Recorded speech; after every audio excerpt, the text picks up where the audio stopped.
오늘 나눌 말씀의 제목은 룻 이야기입니다.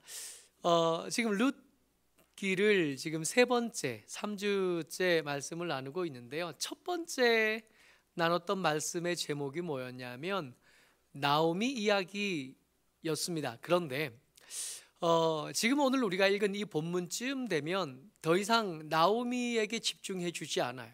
이때부터는 더 이상 나오미의 하나님을 붙쫓았던 재앙 가운데 있었고 하나님께서 주신 은혜, 하나님께서 주신 도우심을 경험하지 못했던 이 여자의 믿음 이야기에서 지금부터는 이 나오미를 보고 하나님을 배워서 시어머니를 붙잡음으로 하나님의 백성이 되고 하나님의 사람이 된 룻의 이야기로 세대가 넘어가게 됩니다. 언젠가부터 이 룻기를 읽어가다 보면 언젠가부터 나오미의 이름은 사라지고 룻의 이름만 등장하게 돼요. 2장 18절 말씀 같이 한번 읽어보죠. 시작. 그것을 가지고 성읍에 들어가서 시어머니에게 그 주운 것을 보이고 그가 배불리 먹고 남긴 것을 내어 시어머니에게 드리매. 계속해서 시어머니라고 부르지 그를 나오미라고 부르지 않아요. 성경이 의도한 겁니다. 지금부터는 시선을 하나님을 붙쫓았던, 복받지 못했고 가난했었고 변경으로 내어 몰린 그 나오미의 믿음에서 이제는 시선을 움직여서 어디 보라고요? 그의 며느리 보라고요. 룻을 보라고요. 세대가 바뀐 겁니다. 여러분, 이 세대가 바뀌는 일들이 이 룻기에서 이렇게 오버랩되면서 등장하는데, 이 이야기를 읽으면서 여러분들과 제가 기도 제목 삼아야 될 것들이 있습니다. 세대 교체가 필요하다는 거예요.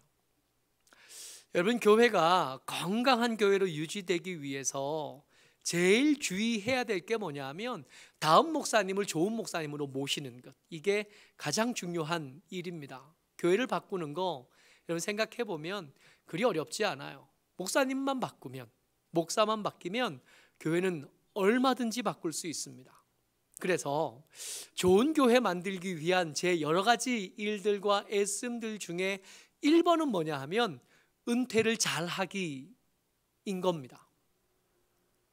욕심스럽지 않게, 상처를 주지 않고 또 저 또한 상처를 받지 않게, 그렇게 박수치고 박수 받으면서 잘 물러날 수 있는 것, 그때를 놓치지 않고 그때를 명확히 잡는 것, 이게 교회를 건강하게 잘 유지하는, 세대를 이어가면서 좋은 교회로 세워질 수 있는 제일 쉽고 제일 효과적인 방법인 거거든요.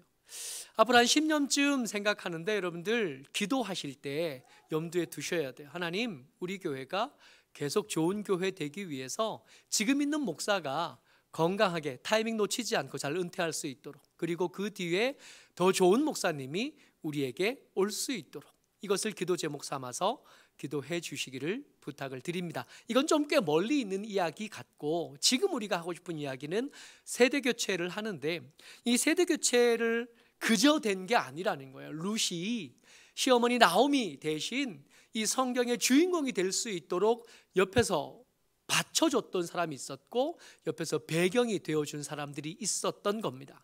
이 배경이 된 사람들의 이야기를 우리가 오늘 나누면서 이걸 성도의 품격이라고 썼는데, 어찌하면 우리가 좋은 성도, 품격을 잘 갖춘 좋은 성도가 될 수 있겠는지, 어찌하면 우리 교회가 좋은 품격을 가진 좋은 교회로 계속 유지될 수 있겠는지, 이 얘기를 좀 해보려고 합니다. 성도의 품격, 그 첫 번째 장면은 책망하지 말며 꾸짖지 말라예요. 여러분, 보아스가 이 룻을 보고 뭐라고 부르냐면 내 딸아 하고 불렀다 그랬잖아요. 이 룻을 내 딸아 하고 부르면서 이제 룻은 이방 소녀가 아니라, 모압 소녀가 아니라 이제 이스라엘 백성들 중에 한 사람이 된 거거든요. 그를 불러서 먹입니다. 첫 번째 뭐 했냐면 먹이는 것부터 한 거예요. 여러분, 좋은 교회 되려면 먹이는 일에 좀 넉넉하고 풍성한 게 좋습니다. 먹는 일에 낭비하는 것, 그렇게 보일 수도 있겠으나 여러분, 교회 온 사람들이 굶주린 채 그냥 나가는 거 썩 좋지 않은 것 같아요. 지지난주부터 무료급식 시작했는데 아직 몇 분 안 오시거든요. 그 전주에 처음 시작할 때 10명 조금 넘게 오셨고, 또 엊그제 한 16분 왔다 가셨어요. 16분 식사하고 가시는 중에 우리가 10명이 좀 넘었거든요. 손님보다 우리가 많을 지경이었는데, 근데 그게 몇 분이든 교회 오면 밥 한 끼 정도는 먹고 갈 수 있어. 참 뿌듯하고 좋은 것 같아요. 조금씩 늘어날 수 있을 텐데 우리가 힘 닿는 데까지 이 정도는 잘 감당할 수 있는 교회였으면 좋겠습니다. 이방 소녀였던 룻을 보아스가 자기가 밥 먹는 자리에 불러요. 그리고 먹입니다. 먹이고 다 먹고 나서 일어서려고 하는데 자기와 함께 있는 그 밀을 베고 보리를 베는 사람들에게 명령하는 장면들이 등장해요. 15절 말씀 같이 읽지요. 시작. 룻이 이삭을 주우러 일어날 때에 보아스가 자기 소년들에게 명령하여 이르되 그에게 곡식 단 사이에서 줍게 하고 책망하지 말며, 16절이요, 또 그를 위하여 곡식 다발에서 조금씩 뽑아 버려서 그에게 줍게 하고 꾸짖지 말라 하니라. 아멘. 보아스가 룻을 위해서 배려하면서 먼저 그의 백성이 되고 먼저 그의 식구가 된 사람들에게 부탁하는데 뭐라고 부탁하냐 하면 책망하지 말고 꾸짖지 말래요. 여러분, 이 룻이 자기 시어머니와 함께 하나님의 가족이 된 지 10년이 됐습니다. 믿음의 결단을 하고 자기 백성들을 버리고 시어머니의 백성들을 내 백성 삼고 시어머니의 하나님을 내 하나님 삼아서 이 예루살렘, 이 베들레헴으로 돌아온 지가 얼마 되지 않았어요. 10년의 연습 기간이 있기는 했으나 돌아온 지 아직 얼마 되지 않은 거예요. 얼마나 어색할까요?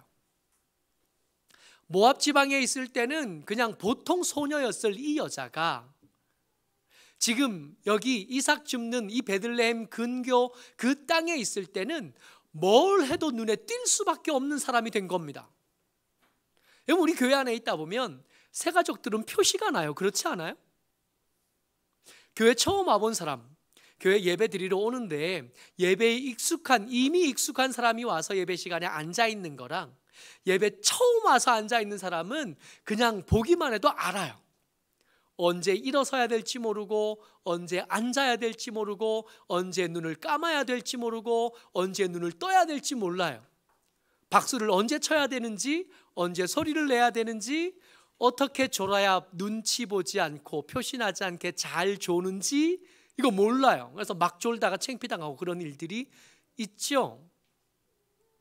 우리 밥 먹는 문화가 보통 교회들하고 좀 다르잖아요. 식당이 따로 없으니까 여기서 앉은 자리에서 밥을 먹는데 여기서 밥을 먹으려면 줄 서야 되잖아요. 금방 예배 드리던 자리가 순식간에 밥 먹는 자리로 바뀌잖아요. 우리에겐 너무 익숙한 거지만 우리 그 김동아 목사님 와가지고 그 모습 보고 뭐 별거라고 사진 찍고 무슨 성찬식 갖다느니 호들갑을, 우리는 그냥 밥 먹는 건데 그렇게 호들갑 떨 일이 아닌데, 근데 낯선 자리에 오니까 그게 눈에 띄고 몸에 어색하지만 긍정적인 방법을 모습을 어떻게 찾아내려고 애를 써주시는 거죠. 표시가 나게 돼 있거든요. 근데 그 표시 나는 것들이 혹은 꾸짖을 일이 되고 혹은 책망할 일이 될 수 있다는 겁니다. 이 룻이 이 이삭 베는 사람들, 추수하는 사람들 옆에서 그 단을 묶는 사람들 옆에서 이삭을 주울 때 혹은 과하게 움직일 수 있고요, 혹은 욕심 사나워 보일 수 있고요, 혹은 틀린 행동들, 몸짓들이 나올 수 있거든요. 뭐라 그러냐 하면 책망하지 말래요. 그렇게 사소한 것들로 책망거리를 삼지 말아달라.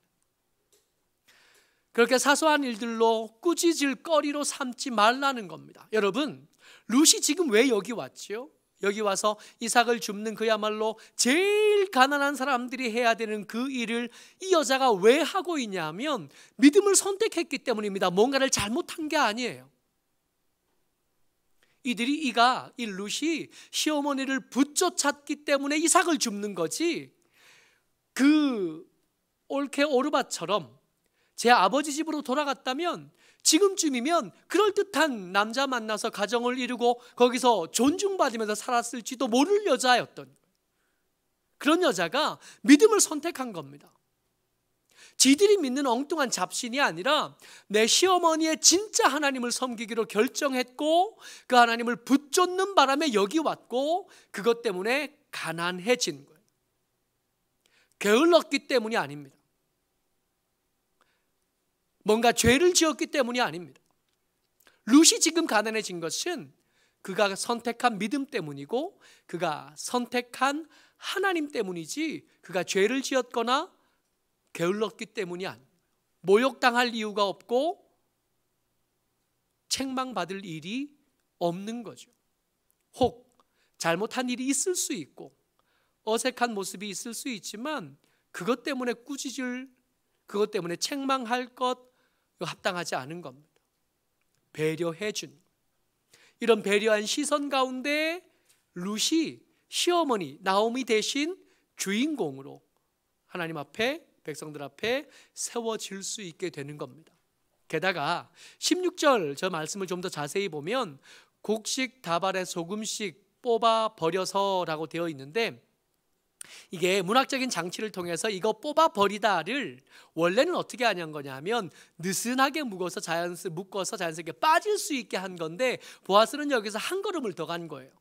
이게 강제 규정이 아니라 그랬잖아요.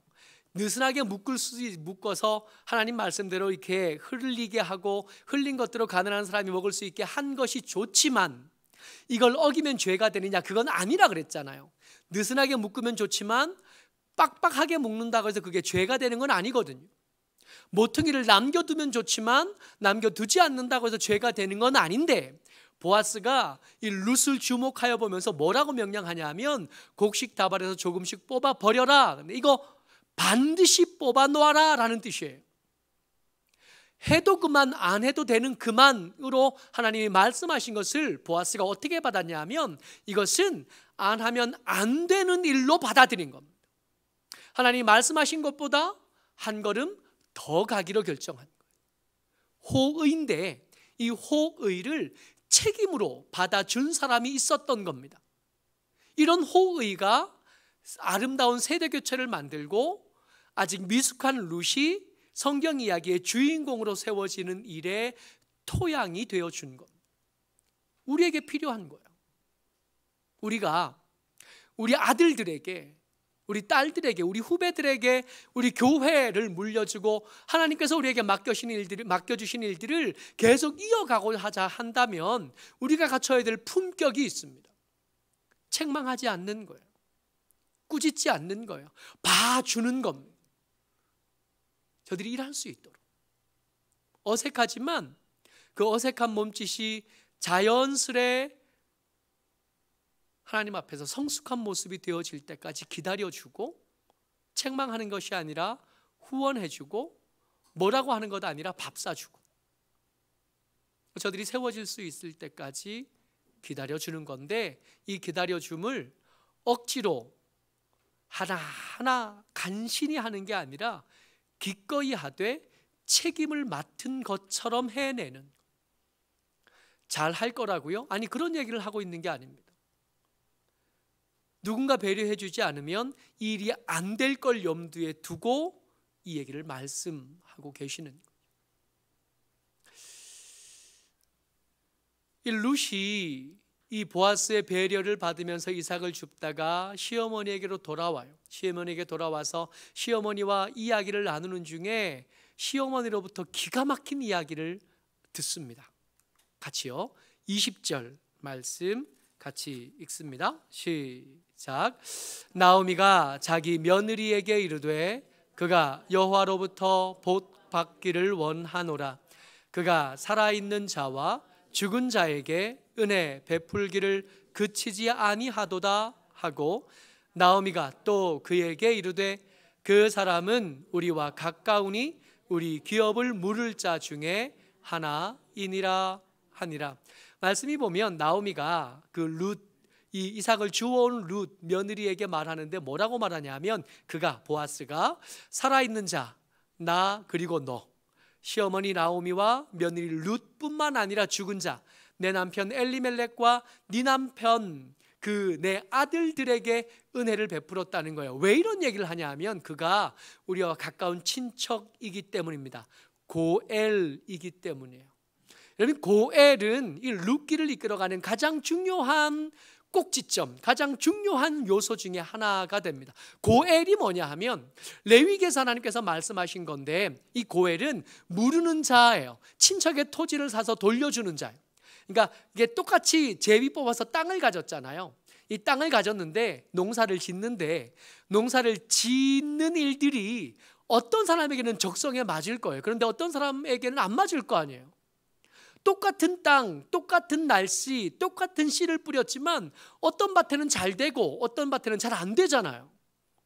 최근에 농사를 짓기 시작했거든요.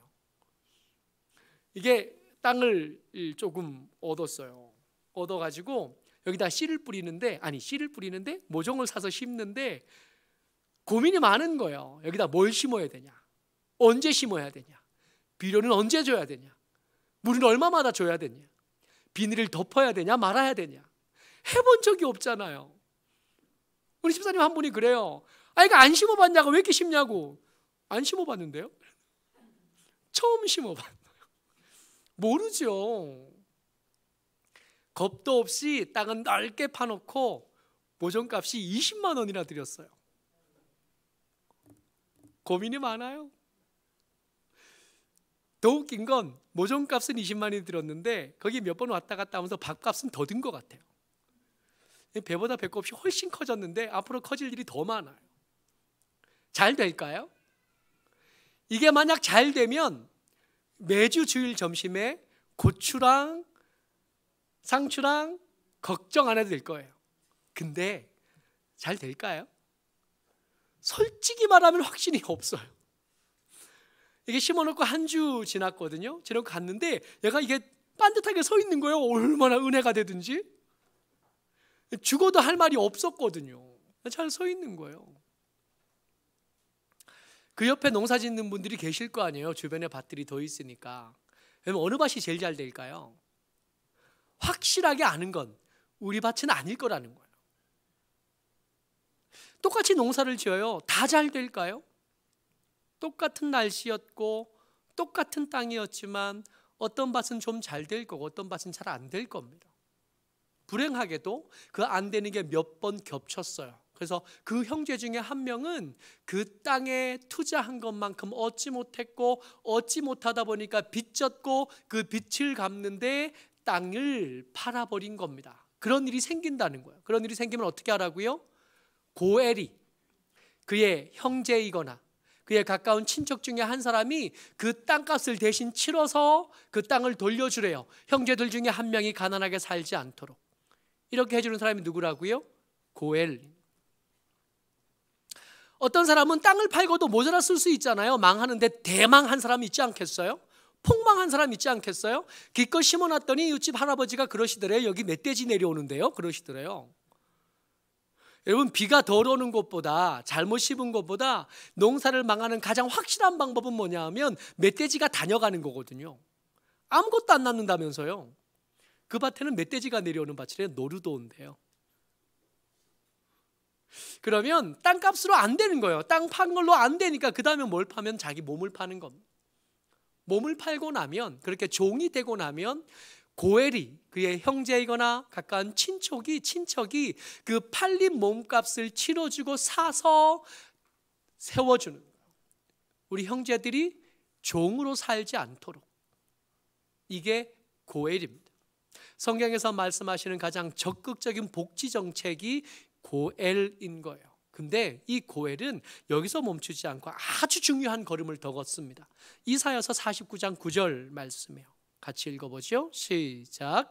이스라엘의 구속자, 이스라엘의 거룩한 이이신 여호와께서 사람에게 멸시를 당하는 자, 백성에게 미움을 받는 자, 관원들에게 종이 된 자에게 이같이 이르시되 왕들이 보고 일어서며 고관들이 경배하리니 이는 이스라엘의 거룩하시니 신실하신 여호와 그가 너를 택하였음이니라. 아까 좀 전에 설명했던 고엘이 하는 일, 그것의 끝판왕이 누구냐면 여호와 하나님이시라는 겁니다.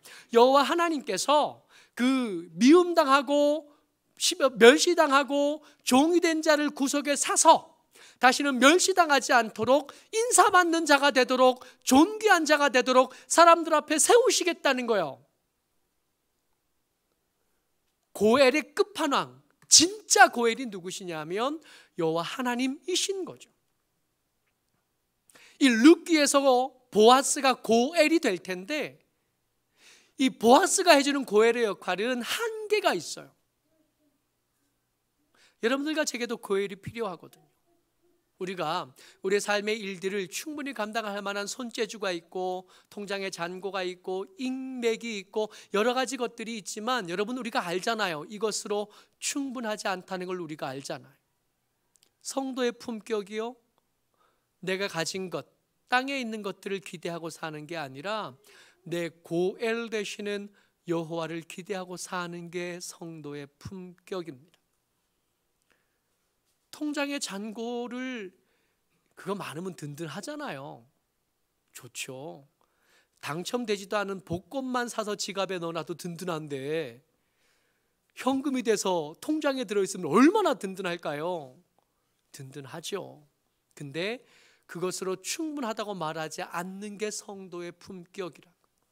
그것으로 교만하지 않기로 결정하는 것, 그것으로 내 영혼이 쉬겠다 감히 말하지 않는 것이 성도의 품격이라고요. 룻 이야기입니다. 룻이 될 수 있도록 세워졌던 보아스가 해준 일인데 그 첫 번째가 뭐냐 하면 책망하지 말며 꾸짖지 않아줬던 것. 그리고 두 번째가 고엘을 기대하도록 만들어준 거예요. 여러분, 이 룻이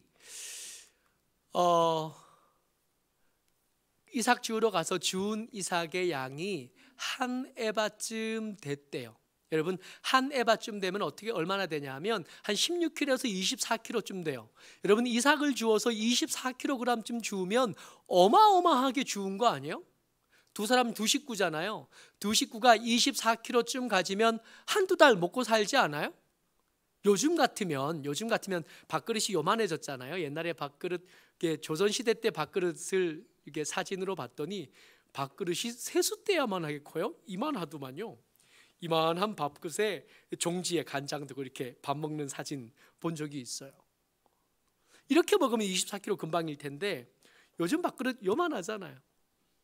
우리 처남집에 가면 밥그릇이 종지만한 밥그릇에 밥을 줘요. 국그릇에 뭐 아무튼 그래요. 제 밥그릇만 국에다 밥퍼가지고 24kg면 굉장히 많아요. 뿐만 아니라 2장 21절에 보면 보아스가 룻에게 말하는데 추수를 다 마치기까지 이스라엘 백성들의 추수는 두 번입니다. 밀추수가 있고 보리추수가 있어요. 보리추수를 먼저 하고 밀추수를 나중에 하는데 이 밀추수를 마칠 때까지쯤 되면 6월 말, 한 7월 가까운 6월 말쯤 돼요. 지금 이때가 정확히 몇 월 달인지 잘 모르겠습니다만은 추수를 애초에 시작한 때라면 지금부터 한 2달, 3달 정도는 계속 이삭을 주울 수 있다는 얘기가 돼요. 첫날 24kg 주었으니 그 뒤로 호일을 넣고 계속 줍는다면 꽤 많은 양이 될 겁니다.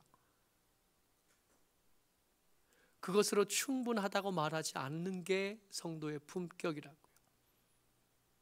여러분, 이 상황이 되면 두 가지 중에 한 가지를 선택할 수 있어요. 한 가지는 뭐냐 하면 밀추수가 끝날 때까지는 보장이 됐잖아요. 보아스의 호의를 입었으니까 그 사람들 사이에서 이삭을 줄 수 있게 됐잖아요. 그 보장된 그 다음 어떡하지 걱정하는 거 하나. 또 하나는 마침과 우연으로 역사하신, 보이지 않는 손으로 역사하신 하나님께서 그 다음까지도 준비하여 주실 걸 믿고 기대하는 걸 선택하는 거 하나. 둘 중에 하나 할 수 있어요. 나오미만 그렇고 룻만 그러게 아니라 우리 다 그렇지 않아요? 우리가 가진 것들, 우리가 처한 상황 속에서 두 가지를 선택할 수 있습니다. 오늘을 사는 거죠. 오늘을 우리가 살고 우리가 가진 것들로 그 끝나는 것들을 염두에 두고, 지금 우리 통장에 이만큼 있는데 그 통장으로 이렇게 계산해 보니까 한 2년 지나면 없을 것 같아요. 그 다음 어떻게 살지 걱정하는 걸 선택할 수 있다고요. 우리가 가진 자원들이 충분하지 않거든요. 우리가 충분히 부유하지 않거든요. 우리 인맥이 충분히 단단하지 않거든요. 언젠간 끝날 텐데 그 끝나고 나면 그 다음에 어떻게 살까 걱정할 수 있다고요. 근데 룻기가 여러분들과 제게 이 룻이 하나님의 사람으로 세워지는 이 장면을 보여주면서 우리에게 말씀해 주시는 건 뭐냐면, 걱정하지 말고 뭐 하라고요? 고엘 되시는 하나님을 기대하라고. 시선을 밀추수가 끝날 때까지 혹은 보리추수가 끝날 때까지 그 끝을 볼 게 아니라 지금도 아무것도 없는 데서 이삭을 지울 수 있게 하시고 거기서 고엘을 만나게 하신 하나님께서 그 뒤까지 역사하실 것을 믿고 기대해 보자고요. 이제까지도 인도하셨잖아요. 이제까지도 하나님께서 함께 하셔서 우리를 살려서 여기까지 데려다 놓으셨잖아요. 끝이다 그러시면 아멘 그러고 가면 될 일이지만, 혹시 우리에게 허락된 시간이 남았다면 그 남은 시간에도 하나님께서 우연으로 만드시고 여러 가지 것들로 역사하시면서 우리 인생을 이끌어 가실 일들이 있지 않겠냐고요. 걱정이 아니라 기대함으로 닥쳐올 날들을 또 살아내는 거죠. 성도의 품격입니다. 여러분들과 제가 성도다웠으면 좋겠어요.